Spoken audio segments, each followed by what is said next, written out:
Information, the heart of the matter. Cohen starts by saying that information is the key to success in negotiation. It shapes how we see reality and influences the decisions we make. But here's the problem. Most of us don't gather enough information before a negotiation. Why?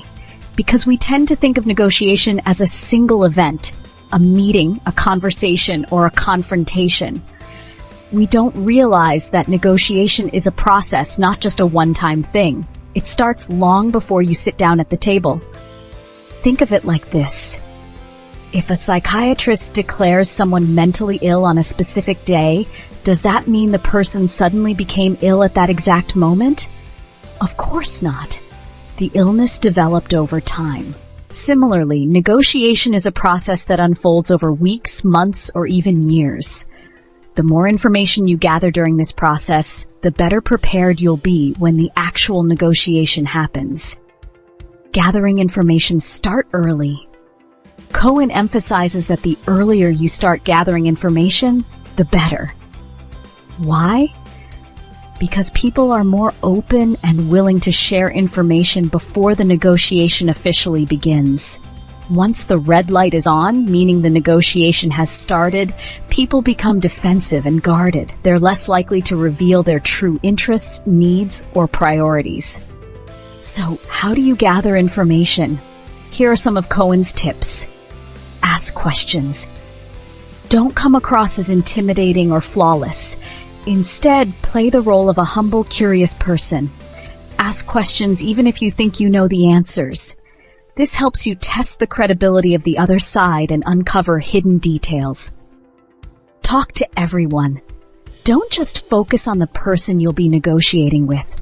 Talk to their colleagues, secretaries, technicians, or even past customers. These people often have valuable insights that the main negotiator won't share. Use third parties. If you can't talk to the other side directly, use intermediaries. Competitors, industry reports, and public records can also provide useful information. Give to get. Sometimes you have to share information to get information in return. This builds trust and encourages the other side to open up. The power of familiarity. Cohen introduces an interesting concept. Familiarity breeds acceptance. If you introduce a new idea or request during the negotiation, the other side is likely to reject it outright. But if you bring it up earlier, during the process stage, and revisit it several times, it becomes familiar. By the time the negotiation happens, the idea won't seem so new or threatening. He uses the example of President Richard Nixon's impeachment. When the idea was first proposed, 92% of people were against it, but over time, as people became more familiar with the concept and received more information, support grew. Eventually, 60% of people were in favor of impeachment. Key takeaway: introduce new ideas early and revisit them often. Familiarity makes them more acceptable. Listening and observing, the art of reading cues. During the actual negotiation, listening and observing are just as important as talking. Cohen explains that people often reveal more through their behavior and tone than through their words. These nonverbal cues can give you valuable insights into their true feelings and priorities. He breaks cues into 3 categories. Unintentional cues.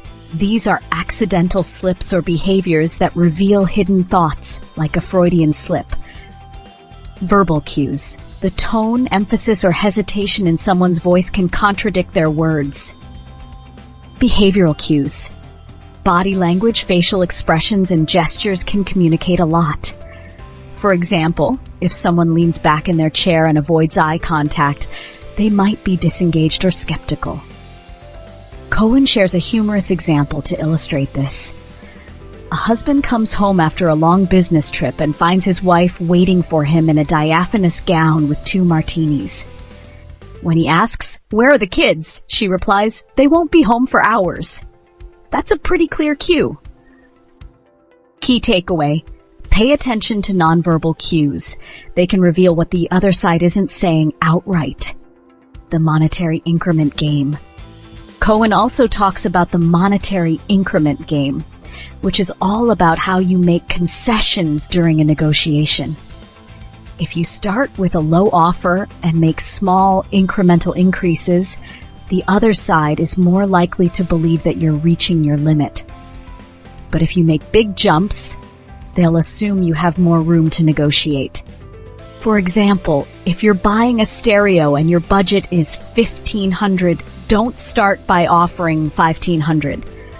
Don't start by offering $1,000 and then jump to $1,400. Instead, start at $400. Instead, start at $900, then go to $200, then $200, then $1,350, and so on.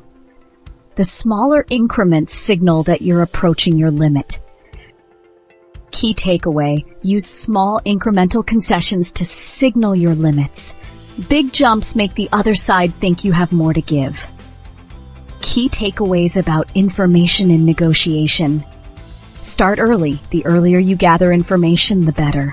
Negotiation is a process, not just an event. Ask questions. Be curious and humble. Ask questions even if you think you know the answers. Talk to everyone. Don't just focus on the main negotiator. Talk to their colleagues, past customers, and competitors. Familiarity breeds acceptance. Introduce new ideas early and revisit them often. Familiarity makes them more acceptable. Listen and observe. Pay attention to nonverbal cues. They can reveal what the other side isn't saying. Play the increment game. Use small incremental concessions to signal your limits. Big jumps make the other side think you have more to give. Final thought: information is power. Information is the most powerful tool in negotiation. The more you know about the other side's needs, priorities, and limits, the better you can shape your strategy. As Cohen says, information can unlock the door to the vault called success. So start gathering information early, ask questions, and pay attention to the subtle cues. With the right information, you can turn any negotiation in your favor. Ever wished a book could change your life? Well, you're in the right place. Welcome to Bookpecker, where we peck into the pages of the most insightful books on financial freedom, personal growth, and beyond. I break down must-reads, share real takeaways, and help you unlock knowledge without the fluff. Expect honest reviews, practical lessons, and maybe a surprise or two along the way. So, if you love books and want to grow, subscribe now and let's explore together.